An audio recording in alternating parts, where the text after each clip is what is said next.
Welcome all of you. I hope you are doing well. My name is Prachi Soni. I'm from Gandhi Senior Secondary Public School, Shikohabad, and we are here to study geography.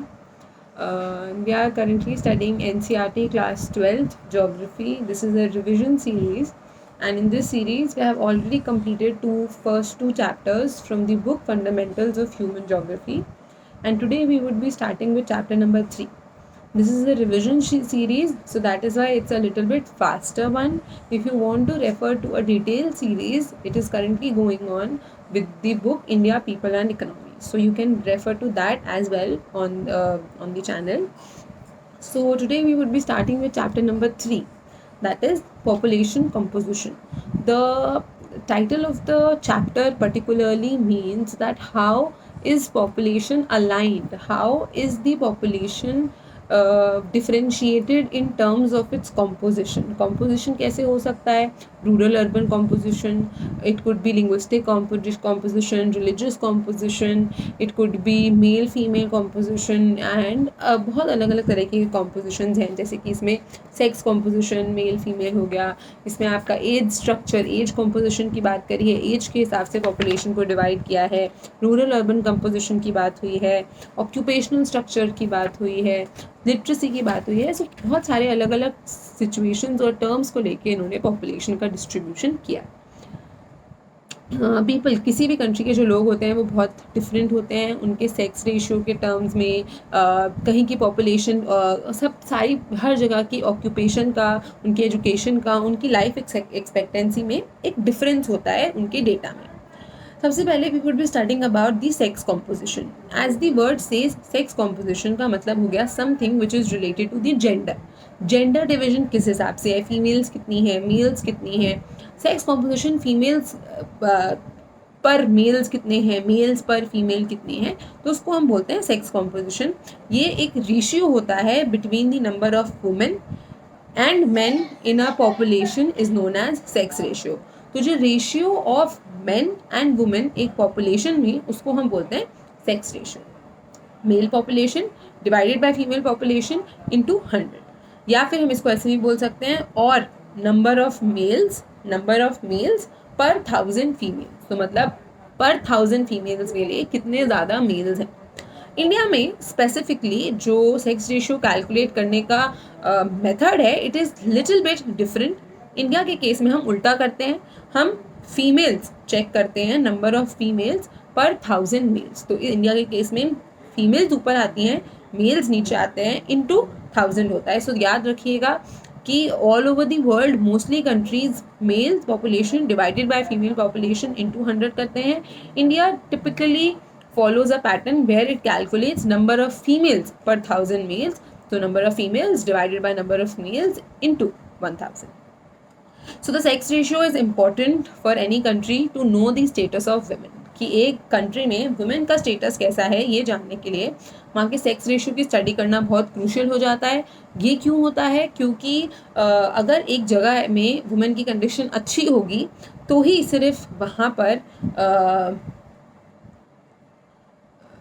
Women का number ज़्यादा होगा. अगर आपकी country में women को अच्छे से treat नहीं किया जाता है तो जाहिर सी बात है that the number of women in your country would be less. And if the situation is good, people pay respect towards them and they have a good decent way of life there, तो वहाँ पे जो number होता है वो ज़्यादा होता है.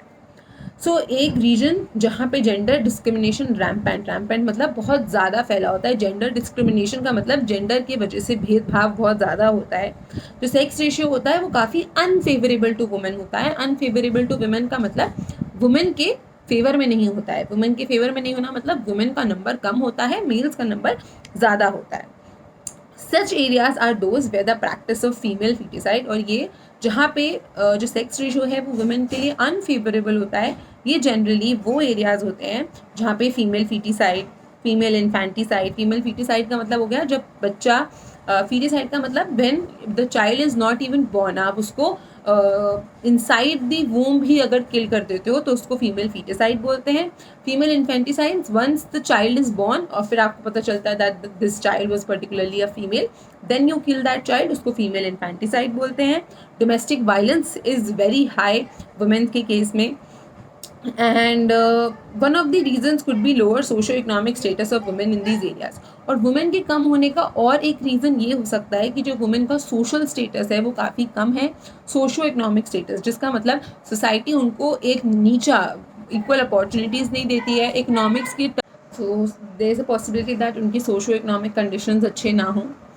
बट एक चीज़ जो आपको यहाँ पे नोट करनी है वो ये है कि हो सकता है कोई ऐसी सोसाइटी हो जहाँ पे वुमेन का नंबर ज़्यादा हो, women must be high in number, but इसका मतलब ये नहीं है कि अगर वुमेन का नंबर हाई है तो उनकी कंडीशंस भी वहाँ पे अच्छी होंगी, बिकॉज ऐसा पॉसिबल है कि वुमेन का नंबर हाई है बिकॉज जो वहाँ की मेल्स हैं वो माइग्रेट कर गए हैं for the search of work, और एक जगह से दूसरी जगह पे चले गए हैं for some particular reason. So just because the number of women is more, it does not indicate that the condition of women is also good. So natural advantage versus social disadvantage. तो जो females हैं उनको एक biological advantage होता है over the males.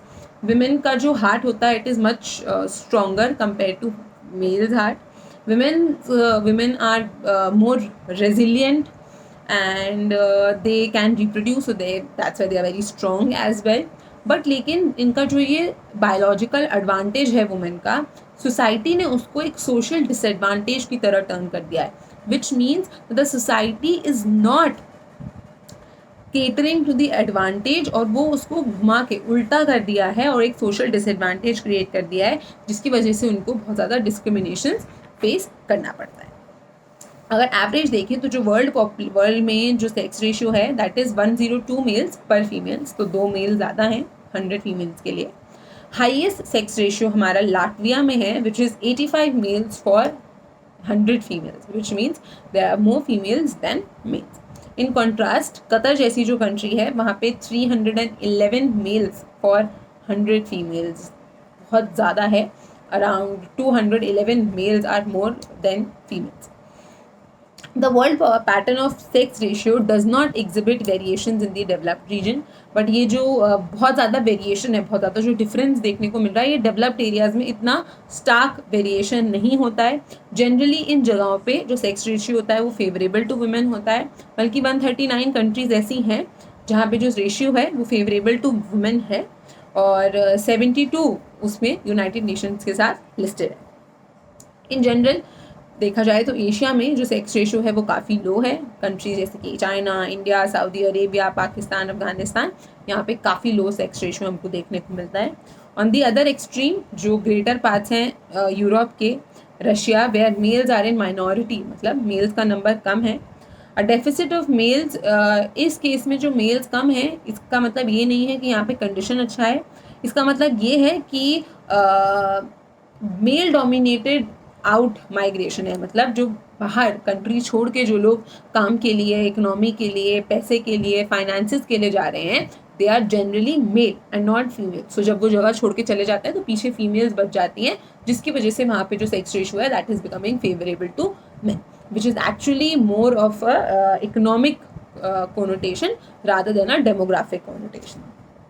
Next is, पहले हमने population composition देखा सेक्स के बेसिस पे, जेंडर के बेसिस पे. Now we would be seeing the composition on the basis of age structure. Age structure अभी अगर हम नॉर्मल एज देखें तो एक ग्रुप बनाया जाता है 0 to 15 ईयर्स का, जो कि बहुत किड्स होते हैं. फिर एक ग्रुप बनाया जाता है 15 to 30 ईयर्स का, जो कि यंग यूथ पॉपुलेशन होती है. 30 to 65 ईयर्स जो अच्छे से वर्क कर रहे हैं, पूरे अपने एफिशिएंट स्टेज पे पहुंच चुके हैं, एंड 65 एंड बियॉन्ड जो कि अब डिपेंडेंट है. तो जो 0 to 15 वाले और 65 प्लस वाले जितने भी लोग होते हैं ये डिपेंडेंट क्लास कंसिडर किए जाते हैं, और इनकी जनसंख्या जितनी कम होगी उतना सोसाइटी के लिए अच्छा होता है कि किसी को आपको कोई आप पे डिपेंडेंट नहीं होगा. आप जितना भी कमाओगे आप वापस से अपनी इकोनॉमी में, अपनी कंट्री में इन्वेस्ट कर दोगे, जिससे जो लॉस ऑफ मनी होगा, लॉस ऑफ कैपिटल होगा, वो नहीं होगा. सो जो एज स्ट्रक्चर होता है वो रिप्रेजेंट करता है कि कितने number of people different age groups में हैं, अलग अलग एज ग्रुप में कितने लोग हैं. 0 to 5 में 10 लोग हैं, 5 to 10 में 15 लोग हैं, ऐसे करके कैसे कैसे नंबर बढ़ता जा रहा है या कम होता जा रहा है, जो भी स्ट्रक्चर है. ये जो कंपोजिशन है, since the large size of population in the age group 15 to 59 indicates a large working people. तो जो 15 से 60, 15 to 59 एज ग्रुप वाले जो लोग होते हैं, इनको हम वर्किंग पॉपुलेशन कंसिडर करते हैं, क्योंकि ये हेल्दी होते हैं, बहुत एफिशिएंटली काम करते हैं, और जो भी इनकम जनरेट करते हैं वो सोसाइटी को कंट्रीब्यूट करता है, इकोनॉमी में कंट्रीब्यूट करता है। Greater proportion of population above 60 years, मैंने वही चीज़ बताई आपको, अगर आपकी कंट्री में 60 ईयर्स प्लस की पॉपुलेशन ज़्यादा होगी, इसका मतलब है आपकी कंट्री की पॉपुलेशन एजिंग पॉपुलेशन है। एजिंग पॉपुलेशन मतलब जो कि लोग बड़े बूढ़े होते जा रहे हैं, एंड विद टाइम आपकी जो पॉपुलेशन होगी, डिपेंडेंट लोगों की पॉपुलेशन ज़्यादा हो जाएगी और काम करने वाले लोगों की, that is the working population will be less. और ये क्यों हो रहा है? क्योंकि हमारी हेल्थ केयर फैसिलिटीज़ अच्छी हो रही हैं, और सिमिलरली जो यंग पॉपुलेशन है वो, which means that the high birth rate है और पॉपुलेशन काफ़ी यूथफुल रहेगी। तो दोनों केसेस में अगर हाई बर्थ रेट है तो भी पॉपुलेशन बढ़ती है, और अगर लोग नहीं मर रहे हैं then also population increases. But दोनों की रीज़न इन्होंने अलग अलग बताए हैं कि अगर population increases because of low death rate, तो लो डेथ रेट का मतलब लोग नहीं मर रहे हैं, means people are not dying, तो वो आपकी पॉपुलेशन में एक एजिंग सेक्टर बढ़ा देंगे, जिसकी वजह से जो पॉपुलेशन होगी वो उन पे ज़्यादा वो लोग वर्किंग पॉपुलेशन पे, यानी कि 15 से 60 साल के बीच के जो लोग हैं उन पे डिपेंडेंट हो जाएंगे। Now is 8 sex pyramid. हम सब ने पिरामिड पढ़ा हुआ है बचपन में, इजिप्ट के पिरामिड्स के बारे में पढ़ा है हमने। सो पिरामिड का स्ट्रक्चर कुछ इस तरह से ट्रायंगुलर होता है।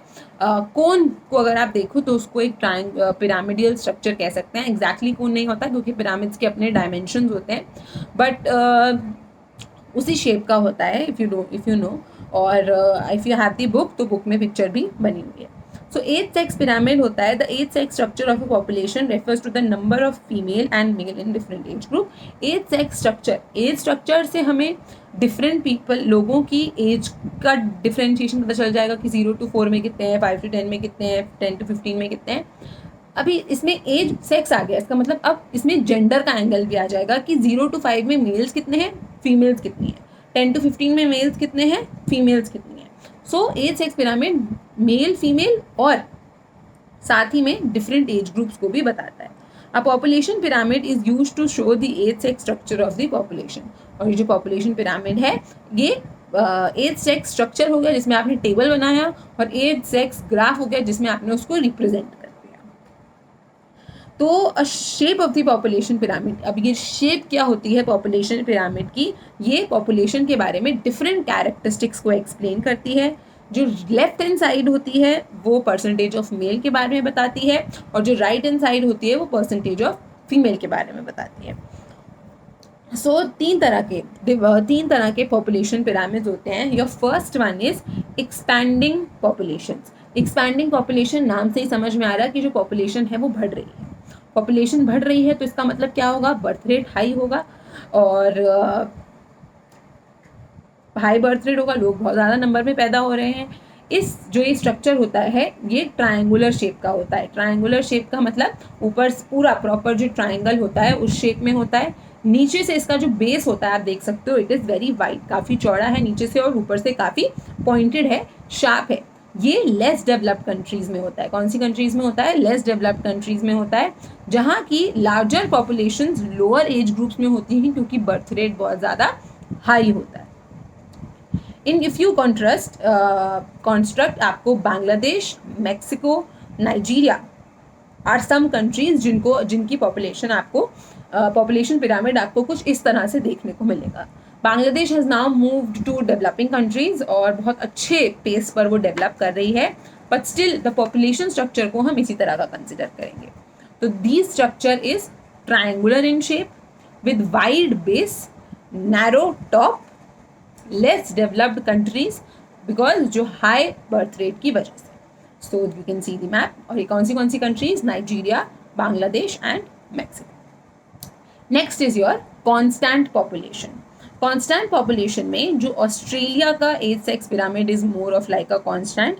ये बेल शेप का होता है, आपने घंटी देखी होगी, तो ऊपर से भी ब्रॉड होती है और नीचे से भी ब्रॉड होती है। तो ये जनरली बेल शेप्ड का होता है। Tapered from top, tapered from top मतलब ऊपर जाते जाते थोड़ा सा टूटा सा टेपर्ड मतलब होता है something which is in pieces, तो वो ऊपर जाके टूट थोड़ा सा टेपर्ड हो जाता है। बर्थ रेट और डेथ रेट दोनों ऑलमोस्ट इक्वल होते हैं, और यहाँ पे कांस्टेंट पॉपुलेशन रहती है। यहाँ पे कौन सी पॉपुलेशन रहती है? कांस्टेंट पॉपुलेशन होती है। सो बेल शेप्ड टेपर्ड टॉप होता है, बर्थ रेट डेथ रेट दोनों ऑलमोस्ट इक्वल होते हैं, कांस्टेंट पॉपुलेशन होती है, ना ग्रोथ हो रही है ना डिक्लाइन हो रही है। ऑस्ट्रेलिया कंट्री में है ये, इंडिया में भी आपको इसी तरह का पॉपुलेशन पिरामिड देखने को मिले। फिर हम बात करेंगे डिक्लाइनिंग पॉपुलेशन की। डिक्लाइनिंग पॉपुलेशन कहाँ पे होगी? ये कुछ कंट्री जैसे कि जापान, जहाँ पे क्या हो गया है, जो बेस है वो नैरो है और टेपर्ड टॉप है, टॉप काफ़ी थोड़ा पॉइंटेड सा है। इसका क्या मतलब है? बर्थ रेट भी कम है और डेथ रेट भी कम हो गया है।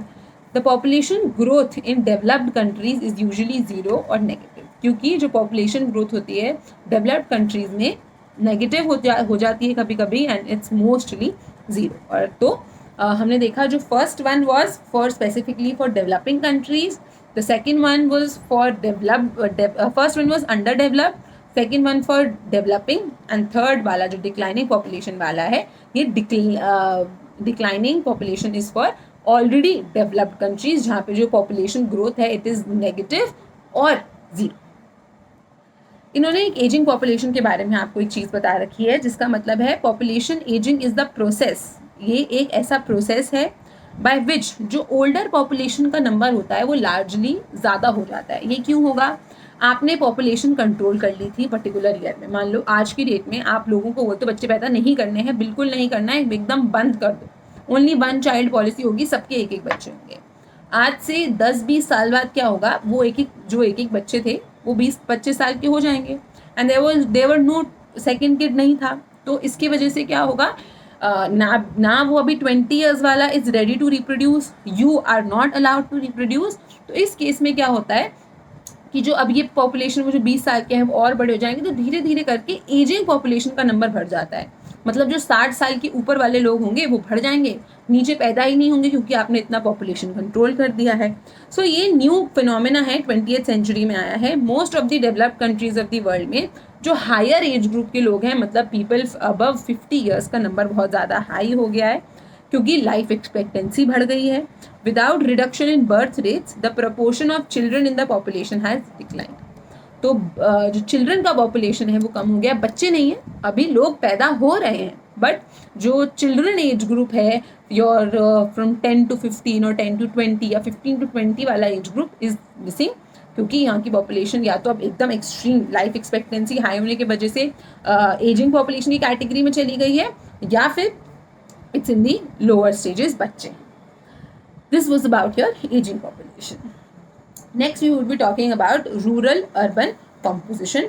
Rural urban composition का मतलब ही ये हुआ कि इसमें जो सोसाइटी होगी वो रूरल बेसिस पे या फिर अर्बन बेसिस पे, यानी कि विलेज के बेसिस पे या फिर सिटीज़ के बेसिस पे डिवाइड करी जाएगी कि कितने लोग रूरल एरियाज में रहते हैं, कितने लोग अर्बन सिटीज़ में रहते हैं, that on the basis of. ये जो डिवीजन ऑफ पॉपुलेशन रूरल के बेसिस पे और अर्बन के बेसिस पे होता है, ये रेसिडेंस के बेस पे होता है। रेसिडेंस मतलब आप कहाँ रह रहे हैं। ये जो डिवीजन है इज़ बिकॉज जो रूरल लाइफस्टाइल्स और अर्बन लाइफस्टाइल्स बहुत अलग होते हैं, यहाँ की सोशल कंडीशंस बहुत अलग होती हैं।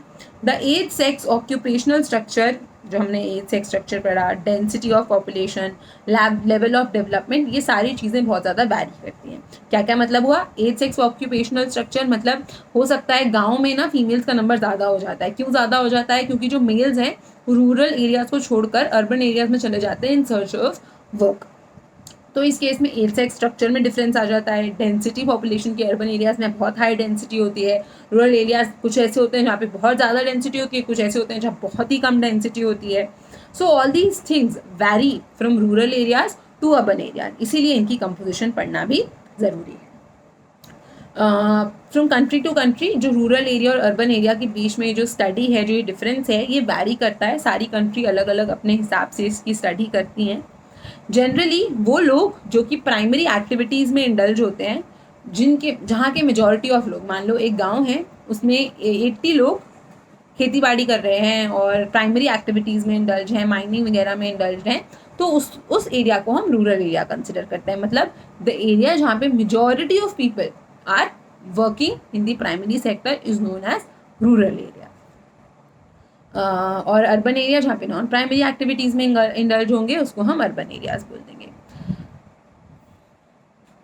Now there is a figure which shows that this figure shows that rural urban sex composition of selected countries. जो रूरल और अर्बन डिफरेंसेस हैं सेक्स रेशियो, देखो आप कनाडा में और वेस्ट यूरोपियन कंट्रीज जैसे कि फिनलैंड में बिल्कुल अपोजिट है to the countries like Africa और एशियन कंट्रीज, जिम्बाब्वे, नेपाल. यहाँ पे रूरल अर्बन कंपोजिशन बहुत ज़्यादा अलग है, बहुत वैरी कर रहा है. वेस्टर्न कंट्रीज़ में जो मेल्स हैं वो ज़्यादा हैं, out number females in rural areas. Western countries में मेल ज़्यादा हैं और फीमेल्स कम हैं. क्यों ज़्यादा हैं? क्योंकि वेस्टर्न कंट्रीज़ में ऑलरेडी काम करने के लिए लोग कम हैं, तो गांव वगैरह में खेती बाड़ी करने के लिए फीमेल्स को नहीं भेजा जाता है, मेल्स ज़्यादा रहते हैं खेती बाड़ी करने के लिए. And women because they are well educated and they can work in the service sector और secondary sector, they are working in the urban areas. In country जैसे कि Nepal, Pakistan, female in urban areas of Nepal, Pakistan और India में case उल्टा है. इस case में आदमी बाहर जाते हैं for the work in secondary sector and tertiary sector, and females यानी कि औरतें they stay back to work in the at the primary level. So there is a contrast. Western countries में females go out, males stay back. India, Nepal, Asian countries में females stay back and males go out for work. Females बहुत ज़्यादा हैं urban areas में. USA के case में, Canada के case में, यूरोप के केस में is the result of the influx of females from rural areas. यहाँ पे रूरल एरिया से फीमेल्स आती हैं जॉब अपॉर्चुनिटीज़ के लिए, फार्मिंग जॉब अपॉर्चुनिटीज़ के लिए शहरों में आती हैं. फार्मिंग ये जो डेवलप्ड कंट्रीज़ में हाईली मैकेनाइज्ड है, मशीनरी वगैरह से होती है और मेजरली ये मेल ऑक्यूपेशन होती है. इंडिया जैसी कंट्री में जहाँ पे जो फार्मिंग है वो लेबर इंटेंसिव है, तो यहाँ पर हम फीमेल्स को इंक्लूड करते हैं. और बाहर की कंट्रीज़ में इट्स मोस्टली मैकेनाइज्ड, तो males do the farming work. By contrast जो सेक्स रेशियो है एशियन अर्बन एरियाज़ का वो मेल डोमिनेटेड है, क्योंकि मेल माइग्रेशन बहुत ज़्यादा है. मेल माइग्रेशन मतलब मेल्स जो हैं वो गांव और छोटे छोटे गाँव छोड़कर अर्बन एरियाज़ में आकर काम करने के लिए रहने लगते हैं. ये ज़रूरी है कि आप नोट करें. जो फीमेल पार्टिसिपेशन है फार्मिंग एक्टिविटीज़ में, specially in case of India, is very high. India के केस में बहुत सारी फीमेल्स फार्मिंग एक्टिविटीज़ में इंडल्ज होती हैं. हाई कॉस्ट हाउसिंग महंगा होना, लिविंग की कॉस्ट महंगी होनी और जॉब अपॉर्चुनिटीज़ ना मिलना, सिक्योरिटी नहीं है सिटीज़ में, ये कुछ ऐसी चीज़ें हैं जो वुमेन को डिस्करेज करती हैं to move out of their villages and go out to work in urban areas or cities. So we have seen cases of security. लोग इतना मेहनत करके girl child are going out through study, but then there are security issues, safety issues. They don't get job. Even if they get job, equal payment नहीं होता है. So there are several reasons which discourage women to participate or to work in the secondary or the tertiary sector. Next is literacy. Literacy, on the basis of literacy, how your people are literate, पढ़े लिखे हैं, educated हैं, उस basis पे जो division होता है. Proportion of literate population of a country, ये इंडिकेट करता है कि आपकी कंट्री की सोशल और इकोनॉमिक कंडीशंस कैसे हैं, स्टैंडर्ड ऑफ लिविंग कैसा है, फीमेल्स का सोशल स्टेटस कैसा है, एजुकेशन फैसिलिटीज़ अवेलेबल हैं नहीं है, सरकार किस तरह की पॉलिसीज़ बना रही है. अगर सरकार एजुकेशन के फेवर में पॉलिसीज़ बनाएगी मतलब लिटरेट पॉपुलेशन ज़्यादा होगी. अगर सरकार नहीं ध्यान देगी तो जो पढ़ने लिखना नहीं, कोई नहीं पढ़ना लिखना चाहता है, सो अपने आप पॉपुलेशन कम हो जाएगा. So government policy, status of women, socio economic developments, availability of educational facilities, ये कुछ सारी चीज़ें हैं जो डिटरमाइन करती हैं कि किसी भी कंट्री में लिटरेट पॉपुलेशन कम होगी या ज़्यादा होगी. Level of economic development. अब level of economic development is both cause and consequence of literacy. इसका मतलब क्या होता है? I am repeating the line. Level of economic development is both a cause and consequence of literacy. इसका मतलब क्या है कि अगर आपकी कंट्री बहुत इकोनॉमिकली डेवलप्ड होगी तो उसके पास पैसा होगा कि लोगों की पढ़ाई में इन्वेस्ट कर सके. तो आपकी कंट्री इकोनॉमिकली डेवलप होगी तो उसके पास पैसा होगा और फिर अच्छी लिटरेसी होगी. इसको हम दूसरे तरीके से भी देख सकते हैं, अगर आपकी कंट्री लिटरेसी में इन्वेस्ट करेगी तो लोग पढ़े लिखे होंगे, ज़्यादा समझदार होंगे और फिर वो इकोनॉमिक डेवलपमेंट कर सकते हैं। So it goes both way, economic development अच्छा होगा तब भी लिटरेसी अच्छा हो सकता है, लिटरेसी अच्छा होगा तो इकोनॉमिक डेवलपमेंट भी अच्छा हो जाएगा।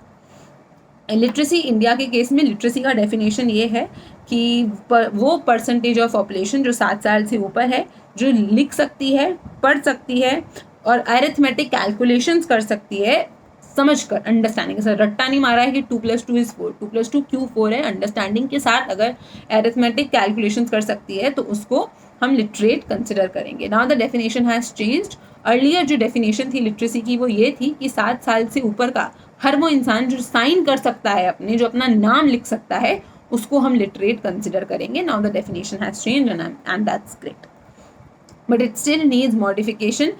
जस्ट कैलकुलेशन करना is not a part of your education और लिटरेसी। लिटरेसी के बहुत सारे अलग अलग डायमेंशंस होते हैं, सो उस बेसिस पे कैटेगराइजेशन करेंगे तो हमारी हालत और भी ज़्यादा ख़राब हो सकती है।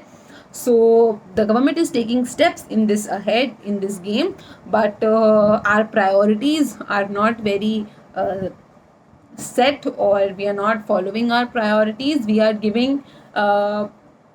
priority to short run issues rather than the long run ones, because I would not blame the government for this, because government do what the people asks them to. So you get the government for whom you have voted.